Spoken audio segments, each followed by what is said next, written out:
السلام علیکم ورحمۃ اللہ وبرکاتہ۔ ان الحمد للہ نحمده ونستعینه ونستغفره من يهده الله فلا مضل له ومن يضلل فلا هادي له۔ اشہد ان لا الہ الا اللہ وحدہ لا شریک لہ واشہد ان محمدا عبدہ ورسولہ۔ اللہم صل علی محمد وعلی آل محمد وبارک وسلم وصل علیہ۔ اما بعد فإن خیر الحدیث کتاب اللہ وخیر الہدی ہدی محمد صلی اللہ علیہ وسلم وشر الامور محدثاتها وكل محدثة بدعة وكل بدعة ضلالة وكل ضلالة في النار۔ أعوذ بالله السميع العليم من الشيطان الرجيم۔ بسم اللہ الرحمن الرحیم۔ فاعلم انہ لا الہ الا اللہ۔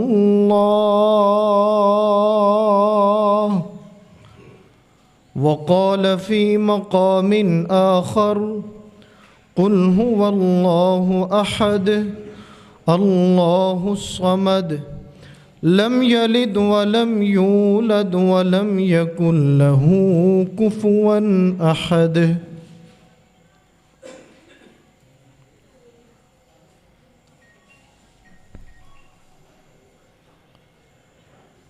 میری اور آپ کی نجات کا دار و مدار عقیدہ توحید پر ہے۔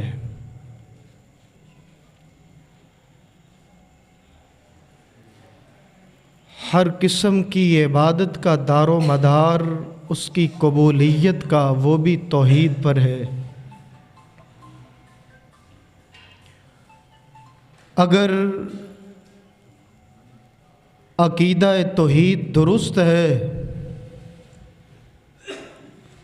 آپ کا نماز پڑھنا، روزہ رکھنا، الغرض ہر قسم کی عبادات اللہ کے دربار میں قبول ہیں۔ اگر عقیدہ توحید میں بگاڑ ہو، عقیدے میں شرک کی آمیزش ہو، صبح سے لے کر شام تک اور شام سے لے کر صبح تک آپ عبادتیں اور ریاضتیں کرتے رہیں، اللہ کے دربار میں وہ بالکل بھی قبول نہیں ہے۔ عقیدہ توحید کی بنیاد ایسی ہے کہ اگر یہ درست ہو تو چھوٹے سا چھوٹا عمل بھی اللہ کے دربار میں انسان کو سرخرو کر دیتا ہے۔ قرآن مجید کتنی بڑی کتاب ہے اللہ رب العزت کی، 6000 سے زائد اس کی آیات ہیں،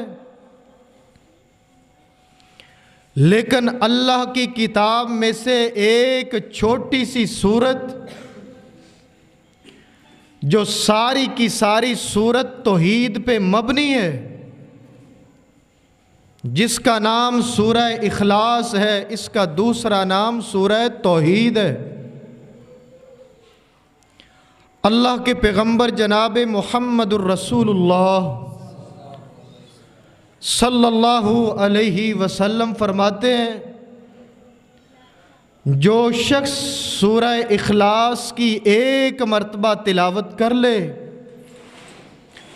اللہ اس کو تہائی قرآن کا ثواب عطا کر دیتے ہیں۔ کیا مطلب؟ کہ جو شخص سورہ اخلاص کو 3 مرتبہ پڑھ لے، اس کا اجر اتنا ہے، کیونکہ یہ ساری کی ساری سورت توحید پہ مشتمل ہے۔ اس توحید کی برکت اور اس کا ثمرہ ایسا ہے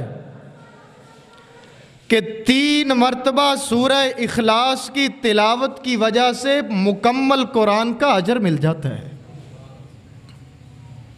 گویا آپ نے پورے کے پورے قرآن کی تلاوت کر دی ہے۔ عقیدہ توحید درست ہو،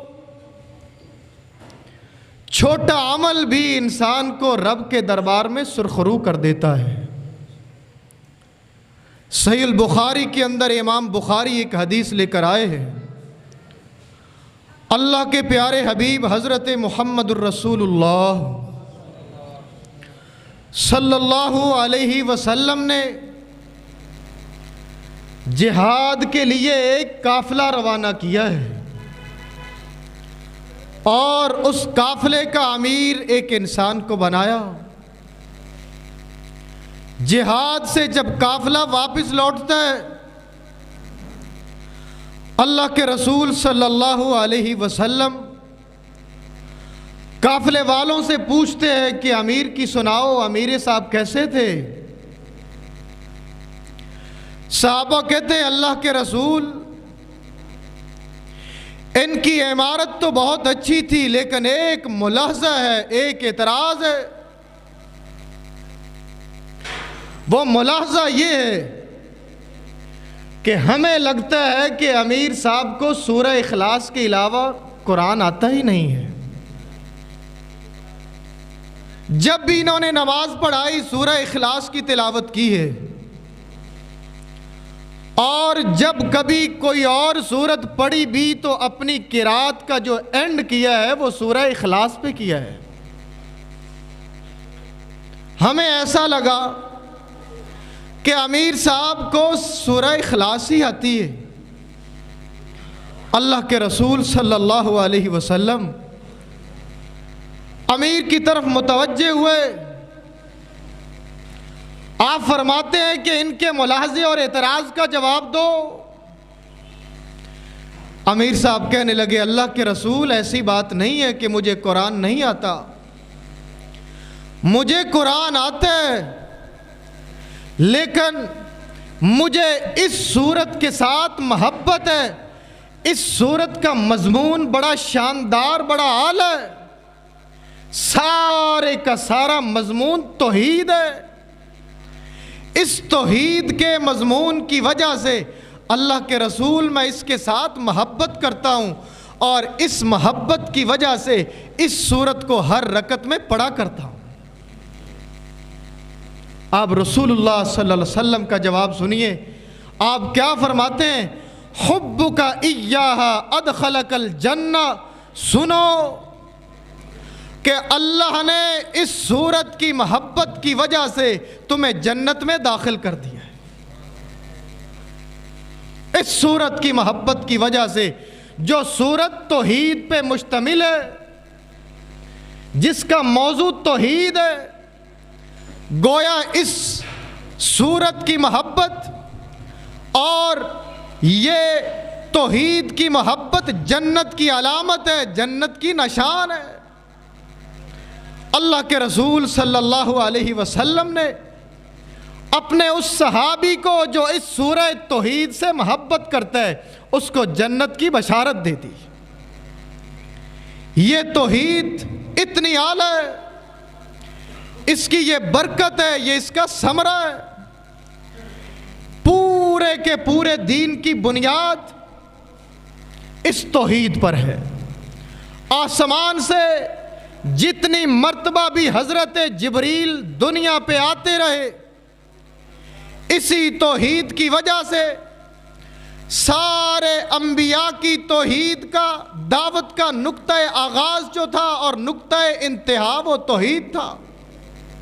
ہر نبی کی دعوت وہ دعوت توحید ہے۔ وَلَقَدْ بَعَثْنَا فِي كُلِّ أُمَّةٍ رَسُولًا أَنِ اعْبُدُوا اللَّهَ، ہم نے ہر امت کے اندر ایک رسول بھیجا ہے، اس رسول کی ذمہ داری ایک ہی تھی کہ اے میری قوم اعبدوا اللہ ما لکم من الہ غیرہ، کہ تم ایک اللہ کی عبادت کرو، اس کے علاوہ تمہارا کوئی بھی معبود نہیں ہے۔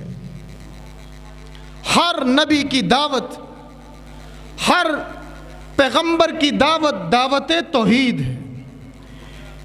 آپ کا عقیدہ اگر توحید پہ مشتمل ہے، آپ کی دعاؤں کی قبولیت کا دار و مدار توحید پر ہے۔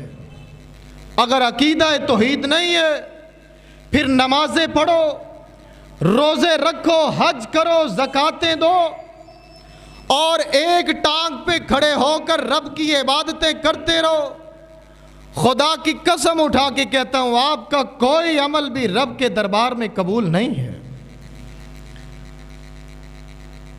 اب سورہ اخلاص کی پہلی آیت پہ غور کیجئے، قل هو اللہ احد، کہہ دیجئے کہ اللہ ایک ہے۔ اس کا مطلب کیا ہے؟ اللہ کس کس چیز میں ایک ہے، آج کی ملاقات میں یہ سمجھنا ہے کہ اللہ ایک ہے، کس کس چیز میں ایک ہے۔ اگر اس بات کا آپ کو علم ہے، آپ کو ادراک ہے کہ اللہ کس کس چیز میں ایک ہے، تو آپ دنیا اور آخرت میں کامیاب ہیں۔ اگر آپ کو اس عقیدے کی معرفت نہیں ہے کہ اللہ کس کس چیز میں ایک ہے، آپ دنیا اور آخرت دونوں جہانوں میں ناکام ہیں۔ آج کی مجلس میں ہم نے یہی سمجھنا ہے۔ سب سے پہلی چیز کہ جس کے اندر اللہ ایک ہے وہ اللہ وحدہ لا شریک کی ربوبیت ہے۔ اللہ کو اس کے رب ہونے میں ایک ماننا یہ ضروری ہے، یہ پہلی چیز ہے کہ جس کے اندر اللہ وحدہ لا شریک ایک ہے۔ رب کا معنی ہے خالق، رب کا معنی ہے مالک، رب کا معنی ہے مشکل کشا اور حاجت روا۔ دنیا میں جو کچھ آپ کو دکھائی دے رہا ہے اور جو کچھ آپ کو دکھائی نہیں دے رہا، سب کا خالق اور مالک ایک اللہ ہے۔ وہ اپنی ربوبیت میں واحد اور یکتا ہے، اس کا کوئی بھی شریک نہیں۔ یہ اللہ کی ربوبیت کا معنی ہے۔ اس کے اندر اللہ کو ایک ماننا ضروری ہے۔ کائنات کے ذرے سے لے کر آسمانوں تک یہ عقیدہ ہونا ضروری ہے کہ ہر ایک چیز کا خالق اور مالک اللہ وحدہ لا شریک ہے۔ اگر ایک ذرے کے بارے میں بھی آپ کا یہ نظریہ اور عقیدہ ہو کہ یہ فلاں بابے کی دین ہے، فلاں بزرگ کی عطا ہے، ایک ذرے کے بارے میں خدا کی قسم اٹھا کے کہتا ہوں، ایک ذرے کے بارے میں بھی ایک نظریہ ہو کہ فلاں بزرگ کی دین ہے، یہ فلاں کی عطا ہے، آپ کے سارے اعمال برباد ہو جائیں گے۔ اللہ کو اس کی ربوبیت کے اندر ایک ماننا ضروری ہے۔ صحیح البخاری کے اندر امام بخاری ایک حدیث لے کر آئے ہیں۔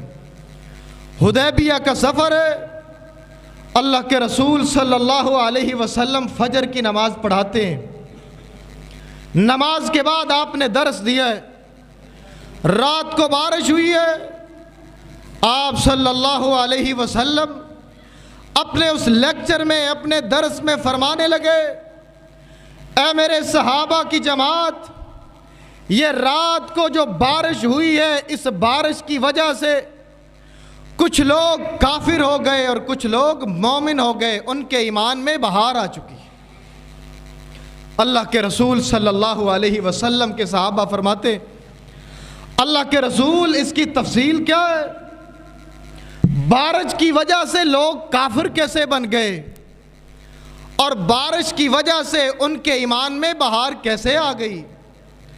اللہ کے رسول صلی اللہ علیہ وسلم اپنے صحابہ کو تفصیل بتاتے ہیں، اما من قال مطرنا بفضل اللہ و برحمتہ، جن لوگوں نے یہ کہا ہے کہ یہ بارش برسی ہے اللہ کے فضل اور اس کی رحمت کی وجہ سے، مؤمن بھی ان لوگوں کے ایمان میں بہار آ چکی ہے، ان کا ایمان بڑھ چکا ہے، وہ کامل ایمان والے۔ وَأَمَّا مَنْ قَالَ مُطِرْنَا بِنَوْعِ قَضَا وَقَضَا وَقَضَا، یہ بارش فلاں فلاں ستارے کے گردش کرنے کی وجہ سے آئی ہے، اللہ کے رسول فرماتے کافرم بھی، انہوں نے اللہ کا انکار کر دیا، یہ کافر بن گئے۔ آپ اس حدیث پہ غور کریں، بارش برسانا یہ اللہ کی صفت ہے، اللہ کی ایک صفت کو غیر اللہ کی طرف منسوب کرنے کی وجہ سے وہ قوم کافر بن گئی تھی۔ آج تو اللہ کی ایک ایک صفت کو غیر اللہ کی طرف منسوب کیا جاتا ہے، بیٹے فلاں دیتا ہے، بیٹیاں فلاں دیتا ہے، کاروبار فلاں چاہتا ہے اور قسمتیں فلاں بناتے ہیں، لاہور والا یہ دیتا ہے اور پاک پتن والا یہ دیتا ہے، سیون والا یہ دیتا ہے۔ اس حدیث پہ غور کیجیے، اگر عقیدہ توحید میں بگاڑ آیا، اللہ کی ایک صفت ہے بارش برسانا، اس کو غیر اللہ کی طرف منسوب کیا ہے، ایک صفت کو اللہ کے رسول صلی اللہ علیہ وسلم فرماتے یہ قوم کافر ہو گئی تھی۔ یاد رکھیے، عقیدہ اس بات پہ مضبوط کرنا ضروری ہے کہ ساری کائنات کا خالق و مالک صرف ایک اللہ ہے، ایک ذرے سے لے کر آسمان جو کچھ آپ کو دکھائی دے رہا ہے اور جو کچھ دکھائی نہیں دے رہا، سب کا مالک ایک اللہ ہے۔ اس عقیدے کا ادراک تو جانوروں کو بھی ہے۔ چیونٹی کا واقعہ قرآن مجید میں آتا ہے اور حدیث مصطفیٰ کے اندر بھی آتا ہے۔ چیونٹی کا واقعہ، یہ کیڑی اللہ کی چھوٹی سی مخلوق ہے۔ امام ترمذی علیہ الرحمہ جامع ترمذی کے اندر چیونٹی کا واقعہ ذکر کرتے ہیں۔ سلیمان علیہ السلام کے دور میں قحط پڑا ہے، بارشیں نہیں ہو رہی، زمین سے پانی برآمد نہیں ہو رہا، پوری کی پوری قوم، پوری کی پوری سلطنت تباہی کے دھانے پہ پہنچ چکی ہے۔ حضرت سلیمان پیغمبر اپنے لشکر کو لے کر باہر میدان میں جاتے ہیں تاکہ اللہ سے کہتے ہیں کہ اللہ ہمیں بارش برسا دے۔ جب میدان میں پہنچے، انسان بھی ساتھ ہے، جنات بھی ساتھ ہے، لاؤ لشکر کے ساتھ میدان میں پہنچے اللہ سے بارش کی دعا کرنے کے لیے۔ فرآ نملتن، ایک عجیب منظر دیکھا ہے سلیمان پیغمبر نے۔ فرآ نملتن مستلقیتن علی ظہرہا، ایک چیونٹی کو دیکھا جو چت لیٹی ہوئی ہے، اپنی کمر کو زمین پہ لگائے ہوئے، اور رافعتم ببعض قوائمہا الی السماء، اپنی چھوٹی چھوٹی ٹانگوں کو آسمان کی طرف اٹھا کے وہ چیونٹی اللہ کو کیا کہہ رہی ہے؟ یا ربی انا خلق من خلقک، اے اللہ ہم تیری مخلوق ہے، تو ہمارا خالق ہے۔ چیونٹی کا نظریہ دیکھو، چیونٹی کے عقیدے پہ غور کرو، کیا ہے؟ چیونٹیوں کو اس نظریے کی سمجھ آ گئی تھی، اس عقیدے کا پتہ چل گیا تھا کہ خالق عرش پہ مستوی ہے۔ آج بڑے بڑے دماغوں والوں کو اس بات کی سمجھ نہیں آتی، وہ کہتا ہے کہ اللہ ہر چیز کے اندر موجود ہے۔ یہ وحدت الوجود اور وحدت الشہود کا نظریہ باطل ہے کہ کائنات کی ہر چیز کے اندر اللہ ہے۔ تم سے تو وہ چیونٹی اچھی تھی جس کو اس بات کی سمجھ آ گئی تھی، وہ آسمان کی طرف اپنے پاؤں کو اٹھا کر اللہ سے دعا کر رہی ہے، اس کا نظریہ ہے کہ اللہ عرش پہ مستوی ہے۔ یا ربی انا خلق من خلقک، اللہ ہم تیری مخلوق، تو ہمارا خالق ہے، اگر تو نے ہم پر بارش نہ برسائی، دنیا میں اور کسی کے اندر یہ طاقت نہیں ہے کہ ہم پہ بارش برسا۔ سلیمان پیغمبر سمجھ گئے کہ اللہ نے اس چیونٹی کی دعا کو قبول کر لیا ہے۔ اپنی قوم کو فوراً کہنے لگے واپس چلے جاؤ، اللہ نے چیونٹی کو دعا کو قبول کر لیا ہے، ابھی واپس پلٹے، اللہ نے موسلا دار بارش شروع کر دی۔ یہ چیونٹی کا نظریہ تھا کہ اللہ آسمان پہ ہے اور بارشیں برسانے والی ذات وہی ہے۔ یہ عقیدہ توحید فطری عقیدہ ہے، جانوروں کو بھی اس عقیدے کی معرفت ہے۔ حدیث رسول کے اندر ایک مینڈک کا ذکر آتا ہے، نہا رسول اللہ صلی اللہ علیہ وسلم ان قتل الزفتہ، اللہ کے رسول صلی اللہ علیہ وسلم کے صحابہ بیان کرتے ہیں کہ اللہ کے رسول نے مینڈک کو قتل کرنے سے منع کر دیا ہے کہ مینڈک کو قتل نہ کرو، ان صوتہ تسبیح و تقدیس، گرمی کے موسم میں پانیوں کے اندر تم مینڈکوں کی جو تھرتھراہٹ اور آواز سنتے ہو، یہ کیا کہتے ہیں؟ ان صوتہ تسبیح و تقدیس، یہ مینڈکوں کی آواز کیا ہوتی ہے؟ یہ اپنے خالق کی حمد و ثنا بیان کر رہے ہوتے ہیں، اپنے خالق کی تعریف کرتے ہیں۔ مینڈک مجھے بتاؤ ان کیڑیوں کی طرف کون سے پیغمبر آئے ہیں، ان کیڑیوں پر، ان مینڈکوں پر کون سی کتابیں اتری ہیں؟ ظاہر ہے ان کے پاس کوئی بھی کتاب نازل نہیں ہوئی، کوئی بھی پیغمبر ان کے پاس نہیں آیا ہے۔ یہ ایک فطری عقیدہ ہے، جانوروں کو بھی اس عقیدے کی معرفت ہے کہ ساری کائنات کا خالق و مالک، ساری کائنات کا مدبر الامور اور مصرف الامور، ساری کائنات کی تدبیر کرنے والی ذات اللہ کی ذات ہے، اسی کے ہاتھ میں پوری کائنات کا کنٹرول ہے۔ وہ جو چاہے سب کچھ ہو سکتا ہے، وہ جو نہ چاہے کچھ نہیں ہو سکتا، اس کی اجازت کے بغیر کسی درخت کا ایک پتا بھی حرکت نہیں کر سکتا ہے۔ یہ عقیدہ ہے، یہ توحید ربوبیت ہے، اور یاد رکھیے یہ توحید اس کا ابو جہل بھی قائل تھا، ابو لہب بھی قائل تھا، اور اس کا ادراک جانوروں کو بھی ہے۔ کافر، وہ سرغنے کافروں کو، ان کو بھی اس عقیدے کا ادراک تھا، لیکن ان کا یہ عقیدہ ان کی نجات کے لیے کافی نہ ہوا، لہٰذا اللہ کے رسول صلی اللہ علیہ وسلم نے ان ابو لہب، ابو جہل سے جنگ کی ہے، کیونکہ نجات کے لیے ضروری ہے کہ جہاں عقیدہ ربوبیت میں اللہ کو ایک سمجھا جائے، وہاں یہ بھی سمجھا جائے کہ عبادت کے لائق بھی اکیلی ذات ہے، اس کے سوا دنیا میں کوئی اور عبادت کے لائق نہیں ہے۔ پہلی چیز ربوبیت ہے، اللہ کے رب ہونے میں اس کو ایک سمجھنا، اور دوسری چیز جس کے اندر اللہ کو ایک ماننا ضروری ہے، وہ اللہ وحدہ لا شریک کی الوہیت ہے۔ الوہیت الہ، معبود کو کہتے ہیں۔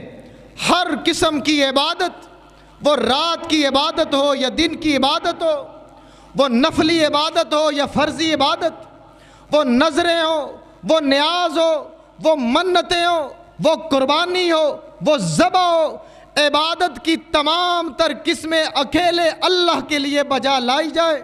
ساری عبادات کا مستحق اکیلے اللہ کو سمجھنا، یہ عقیدہ الوہیت ہے، اور اس میں اللہ کو ایک جاننا ضروری ہے۔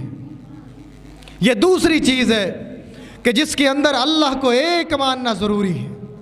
اگر عبادت کی 100 قسمیں ہوں، 100 میں سے 99 قسمیں آپ ایک اللہ کے لیے بجا لائیں، باقی 100 میں سے ایک قسم بچی ہے، اس ایک قسم کے پھر 100 حصے کر لیے جائیں، 99 آپ اللہ کے لیے بجا لائیں، صرف ایک حصہ کسی غیر اللہ کو دے دے، آپ کا عقیدہ بگڑ چکا، آپ کے عقیدے میں شرک آ چکا، یاد رکھو آپ کے تمام اعمال برباد اور ضائع ہو چکے، آپ دنیا اور آخرت میں ناکام ہو چکے۔ اس توحید کے بغیر نجات کا تصور بھی نہیں کیا جا سکتا۔ عقیدہ ربوبیت، توحید ربوبیت کا قائل تو ابو جہل بھی تھا، ابو لہب بھی تھا۔ یہ کائنات اللہ نے بنائی ہے، زمین اللہ نے بنائی، آسمان اللہ نے بنایا، یہ ستارے، یہ سورج، یہ چاند، ان کا خالق اللہ ہے، اس کے قائل کافر بھی تھے۔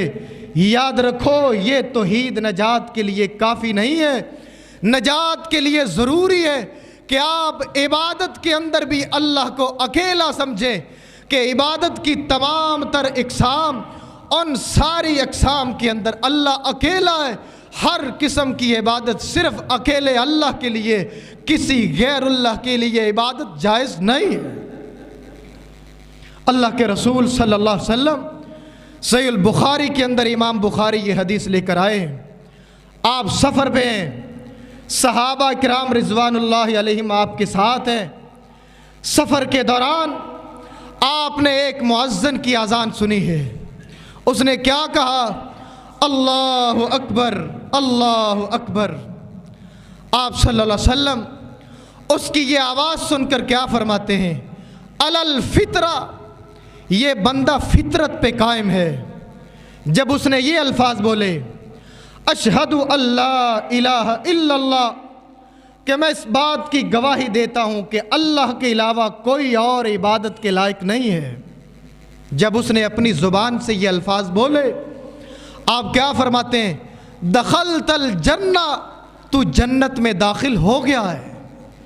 کیا مطلب ہے؟ اللہ اکبر جب اس نے کہا تھا، یہ توحید ربوبیت ہے کہ ساری کائنات سے بڑا اللہ کی ذات ہے۔ ابھی آپ نے اس کو جنت کی بشارت نہیں دی ہے، جب اس نے توحید الوہیت کا اقرار کیا ہے کہ اشہد اللہ الہ الا اللہ، کہ اللہ کے علاوہ کوئی اور عبادت کا مستحق نہیں ہے، تمام تر عبادت کا مستحق ایک اللہ کی ذات ہے، آپ صلی اللہ علیہ وسلم نے اس صحابی کو جنت کی بشارت دے دی۔ یاد رکھو اس توحید کے بغیر جو توحید عبادت ہے، الوہیت کے اندر بھی اللہ کو ایک سمجھنا ضروری ہے، اس کے بغیر آپ کی نجات کا تصور نہیں کیا جا سکتا۔ اللہ کے رسول صلی اللہ علیہ وسلم کے صحابہ چلے کہ ہم دیکھتے ہیں کہ اللہ کے رسول نے اس کو جنت کی بشارت دی ہے، یہ کون ہے؟ صحابہ کہتے ہیں ہم اس کے پیچھے گئے، ہم نے دیکھا فَإِذَا هُوَ رَاعِي الْغَنَمِ، ایک بکریوں کا چرواہ ہے جو بکریوں کو چروا رہا ہے، کبھی پہاڑی کے اس کونے پہ کبھی اس کونے پہ، حلال رزق اس کے ساتھ ہے، رزق کی تلاش میں ہے، لیکن جب نماز کا وقت ہوتا ہے اکیلا ہی کھڑا ہو کے اللہ کی آواز کو بلند کرتا ہے، اکیلا تکبیر کہتا ہے اور اکیلا ہی نماز کے اندر مشغول ہو جاتا ہے۔ کتنا عظیم شخص ہے! اللہ کے رسول صلی اللہ علیہ وسلم کی حدیث ہے، جو شخص اکیلا ہی اذان کہے، اکیلا ہی تکبیر کہے، اکیلا ہی جماعت کروا دے، یہ اتنا عظیم شخص ہے کہ اللہ اس انسان کے پیچھے فرشتوں کی جماعت کو بھیج دیتے ہیں تاکہ اس کو جماعت کا اجر مل جائے، جماعت کا ثواب مل جائے۔ اس شخص کو اللہ کے پیارے حبیب حضرت محمد الرسول اللہ صلی اللہ علیہ وسلم نے جنت کی بشارت دی ہے، جب اس نے یہ اعتراف کیا ہے کہ اللہ کے علاوہ کوئی اور عبادت کے لائق نہیں ہے۔ اس توحید کے بغیر آپ نجات نہیں پا سکتے۔ اور یاد رکھو یہ بات بھی ضروری ہے کہ یہ کلمہ صرف زبان کے ساتھ ادا کرنا کافی نہیں ہے، بلکہ آپ کا عمل بھی اس کے مطابق ہو۔ یہ نہ ہو کہ آپ کا قول ہو کہ اللہ کے علاوہ کوئی عبادت کے لائق نہیں، سجدے ہوں کسی قبر پر، کبھی کسی مزار پر، کبھی کسی درخت کے سامنے، کسی حجر کے سامنے، کسی انسان کے سامنے، اس کا نام توحید نہیں ہے، یہ منافقت ہے جس کو عملی نفاق کہتے ہیں۔ کبھی بھی نجات کا تصور نہیں کیا جا سکتا۔ زبان پہ اشہد اللہ الہ الا اللہ ہو کہ اللہ کے علاوہ کوئی عبادت کے لائق نہیں، سجدے غیر اللہ کو، خدا کی قسم اعمال برباد ہو جائیں گے۔ آپ سمجھئے کہ ریاکاری یہ شرک اصغر ہے، سب سے چھوٹا شرک یہ ریا ہے۔ اللہ کے رسول صلی اللہ علیہ وسلم فرماتے ہیں اس ریاکاری کی وجہ سے سارے اعمال برباد ہو جائیں گے۔ کل قیامت کو اللہ کے دربار میں کچھ لوگ آئیں گے، ان کے اعمال پہاڑوں کی مانند ہوں گے، اللہ ان کے لیے جہنم کا فیصلہ سنائے گا۔ فرشتے کہیں گے اللہ یہ تو بڑا نیک انسان تھا، یہ تو نمازی تھا، راتوں کو اٹھ اٹھ کر نمازیں پڑھا کرتا تھا۔ اللہ فرمائیں گے تمہارے سامنے اس کا ظاہر تھا اور میرے سامنے اس کا باطن تھا، اس کے باطن کی وجہ سے اس کا نظریہ یہ تھا کہ لوگ مجھے کہیں بڑا نیک ہے، بڑا صالح ہے، نیک انسان ہے، اس کی ریاکاری اور نمود و نمائش کی وجہ سے میں نے اس کے اعمال کو برباد کر دیا ہے۔ یہ سب سے چھوٹا شرک ہے ریاکاری، اور جو بڑا شرک ہے اگر ہمارے عمل میں وہ ہوا ہمارے اعمال کا کیا بنے گا؟ میری اور آپ کی کیا حیثیت ہے؟ اللہ نے تو پیغمبروں کو فرمایا ہے وَلَقَدْ أُوحِيَ إِلَيْكَ وَإِلَى الَّذِينَ مِن قَبْلِكَ، اے میرے پیغمبر جناب محمد الرسول اللہ صلی اللہ علیہ وسلم، ہم آپ کو یہ بات بتا رہے ہیں اور آپ سے پہلے ہر پیغمبر کو ہم یہ بات بتا چکے ہیں کہ اگر تم نے بھی اللہ کی عبادت میں، اللہ کی ذات میں، اس کی صفات میں، اس کی صفات کے تقاضوں میں کسی اور کو شریک بنا دیا، تمہاری نبوتوں کو چھین کر تمہارے اعمال کو برباد کر دیا جائے۔ میں اور آپ کس بات کی مولی ہے؟ اللہ کا اعلان تو یہ ہے ان اللہ لا یغفر ان یشرک بہ ویغفر ما دون ذلک لمن یشاء۔ نامہ اعمال میں نمازیں ہوں، روزے ہوں، حج ہو، زکوٰۃ ہو، سجدے کر کر کے ماتھے پہ نشان پڑ گئے ہوں، لیکن نامہ اعمال میں شرک بھی نکل آیا، خدا کی قسم اٹھا کے کہتا ہوں سارے کے سارے اعمال برباد ہو جائیں گے۔ ایک شخص جو زانی ہو، شرابی ہو، چور ہو، ڈاکو ہو، بدماش ہو، اس کی بخشش کا سوچا جا سکتا ہے، ممکن ہے اللہ اس کے گناہوں پر پردہ ڈال دے، لیکن اگر میرے اور آپ کے اعمال میں، میرے اور آپ کے عقیدے میں شرک جیسی آمیزش نکل آئی تو یاد رکھیں یہ ایسا گناہ ہے انہ من یشرک باللہ فقد حرم اللہ علیہ الجنہ۔ جس انسان کے نامہ اعمال میں شرک جیسا گناہ نکل آیا اللہ نے اس انسان پر جنت کو حرام کر دیا۔ وَمَن يُشْرِكْ بِاللَّهِ فَكَأَنَّمَا خَرَّ مِنَ السَّمَاءِ، جیسے آسمان سے کسی انسان کو دھکا دے دیا جائے اس کی تباہی یقینی ہو جاتی ہے، ایسے شرک کی غلاظت بھی انسان کو تباہ و برباد کر دیتی ہے۔ یہ دوسری چیز ہے کہ عبادت کے اندر بھی اللہ کو ایک سمجھنا ضروری ہے۔ پہلی چیز وہ توحید ربوبیت تھی کہ اللہ کو خالق اور مالک سمجھنا، اللہ کے رب ہونے میں اس کو ایک سمجھنا۔ دوسری چیز اللہ کو الہ ہونے میں اس کو ایک ماننا، تمام تر عبادات کا مستحق اکیلے اللہ کو سمجھنا یہ ضروری ہے۔ تیسری اور آخری چیز جس کے اندر اللہ رب العزت کو ایک ماننا اور ایک جاننا ضروری ہے وہ اللہ رب العزت کی اسماء اور اللہ کی صفات ہے۔ ان صفات کے اندر بھی اللہ کو ایک جاننا انتہائی ضروری ہے۔ مثلا اللہ رب العزت کی ایک صفت ہے کہ وہ رزاق ہے، رزق دینے والا ہے۔ اللہ کی ایک صفت ہے کہ وہ عالم الغیب ہے، سارے قسم کے غیبوں کے خزانے اس کے پاس ہے۔ اللہ کے 99 سے زائد کچھ نام ہے، جامع ترمذی کی حدیث ہے ان للہ 99 اسما، اللہ کے 99 نام ہے۔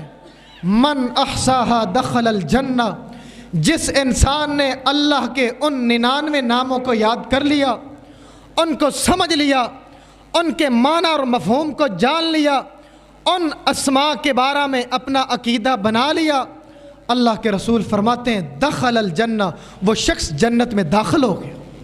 اتنی عظمت ہے اللہ کے اسماء اور اللہ کے صفات کو یاد کرنے کی۔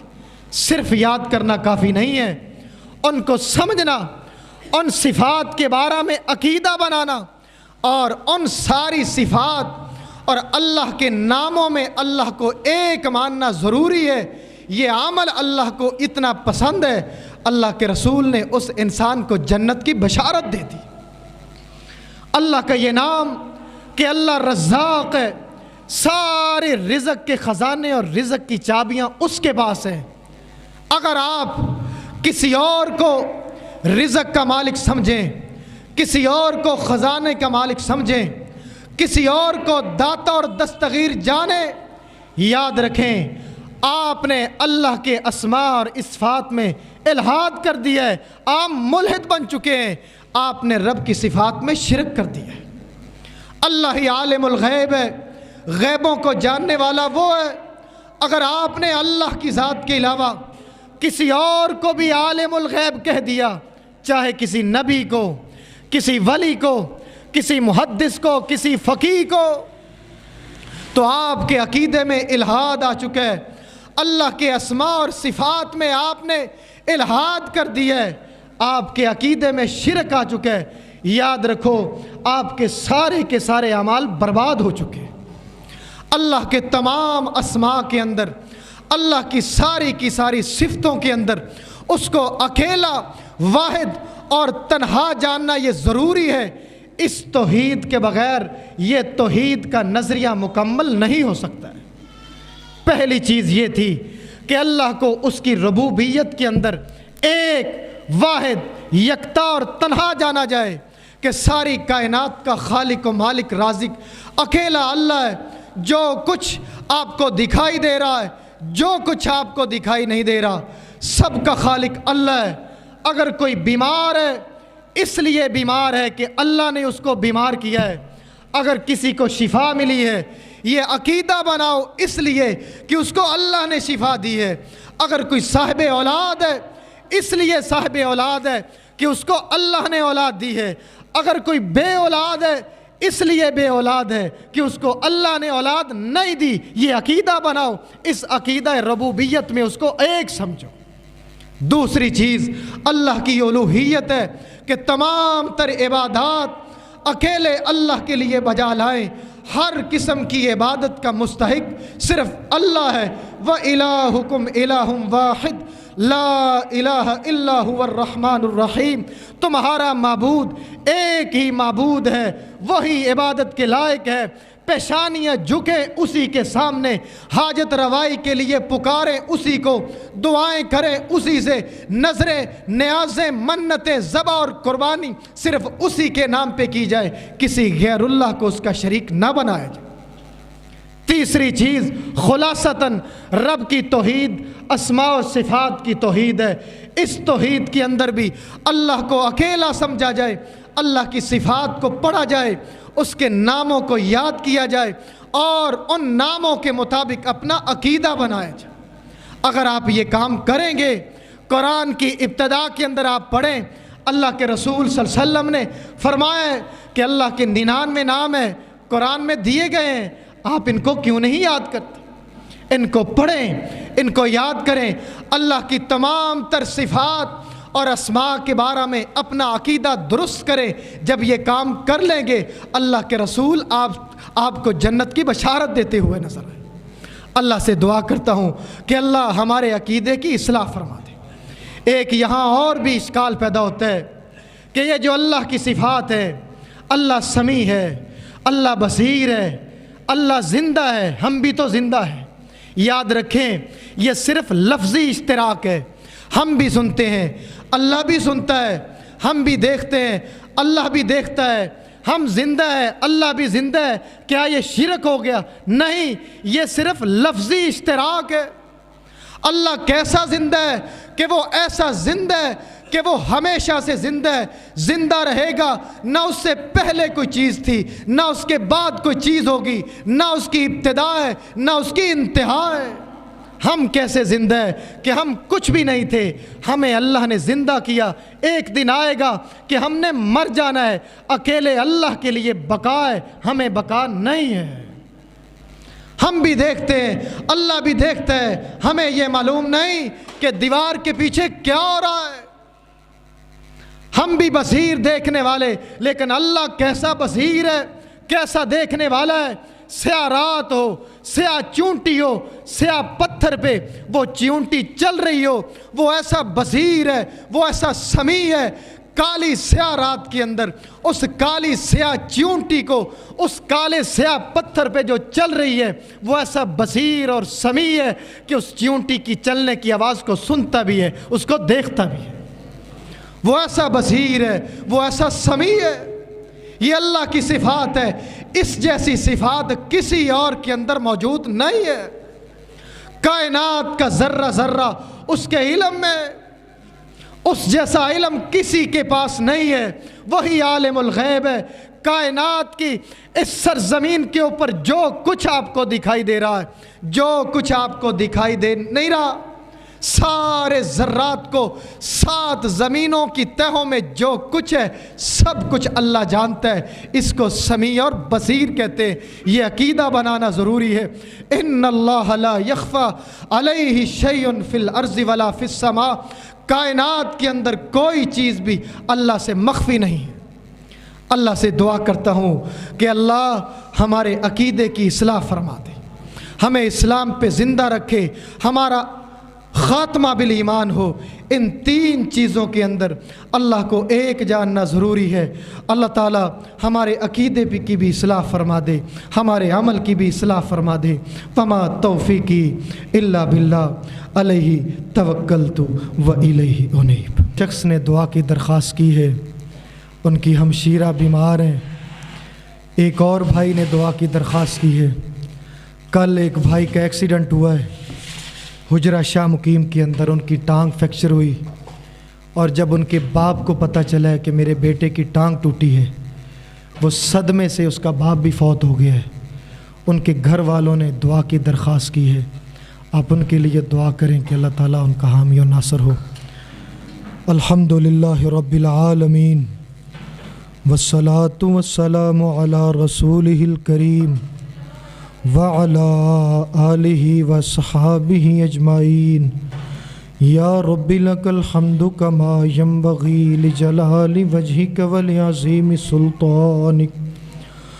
اللہم صلی علی محمد وعلی آل محمد وبارک وسلم وصلی علیہ۔ اللہم انظر حالنا ولا تنظر الى سوء اعمالنا، لا الہ الا انت سبحانک انی کنت من الظالمین۔ اللہم صلی علی محمد وعلی آل محمد وبارک وسلم وصلی علیہ۔ اللہم اشف والدی واشفنی واشف جمیع المسلمین والمسلمات۔ اللہم اشفنا واشف جمیع المسلمین والمسلمات۔ اللہم اشفنا واشف جمیع المسلمین والمسلمات۔ اللہم انت ربنا وانت خلقتنا وانت ہدیتنا للاسلام۔ اللہم انظر حالنا ولا تنظر الى سوء اعمالنا۔ اللہم انا نعوذ بک من جہد البلاء ودرک الشقاء وسوء القضاء وشماتة الاعداء۔ اللہم انا نعوذ بک من جہد البلاء ودرک الشقاء وسوء القضاء وشماتة الاعداء۔ اے میرے اللہ جتنے بھی بیمار ہیں سب کو شفاء کاملہ عطا فرما۔ اے میرے اللہ ہمارے عقیدے کی اصلاح فرما، ہمارے عمل کی اصلاح فرما۔ اے میرے اللہ بچے بوڑھے جوان مرد عورتیں گھروں کے اندر بیمار، ہسپتالوں میں بیمار اللہ، دنیا کے سارے دواخانے شفا خانہ تیرے پاس ہے مولا، شفا کاملہ عطا فرما۔ اے میرے اللہ جتنے لوگ پریشان حال ہیں سب کی پریشانیوں کو دور فرما۔ اے میرے اللہ میرے والدین بیمار، اللہ تو ہی شفا دینے والی ذات، شفا کاملہ عطا فرما۔ ربنا ظلمنا انفسنا وإن لم تغفر لنا وترحمنا لنكونن من الخاسرین۔ یا اللہ یہ مساجد اور مدارس تیرے دین کے قلعے ہیں، قیامت تک آباد فرما۔ یا اللہ جو لوگ مساجد اور مدارس کی آباد کاری میں حصہ لینے والے مولا تو ان کے گھروں کو آباد فرما۔ یا اللہ اس مسجد کو تا قیامت آباد فرما۔ یا اللہ اس مسجد کے خطیب صاحب، امام صاحب، انتظامیہ، جو لوگ بھی اس مسجد کے انتظام انصرام میں حصہ لینے والے مولا تو ان کے گھروں کو آباد فرما۔ اللہ ہم سب کے گھروں میں برکت نازل فرما۔ اللہ فتنوں سے، حاسدین کے حسد سے، شریروں کے شر سے محفوظ فرما۔ اللہم من احییتہ منا فاحیہ علی الاسلام ومن توفیتہ منا فتوفہ علی الایمان۔ اے میرے اللہ کتنے میرے بھائی اور بہنیں بے اولاد ہیں، نرینہ اولاد عطا فرما۔ اے میرے مولا جن کو اولادیں دی ہیں نیک اور صالح بنا، 5 وقت کا نمازی بنا۔ ربنا تقبل منا انک انت السمیع العلیم استجب عنا یا خیر المستجیبین، تقبل منا یا خیر المتقبلین، ندعوک یا خیر المدعوین۔ وصلی اللہ تعالی علی خیر خلقہ محمد وآلہ واصحابہ اجمعین برحمتک یا ارحم الراحمین۔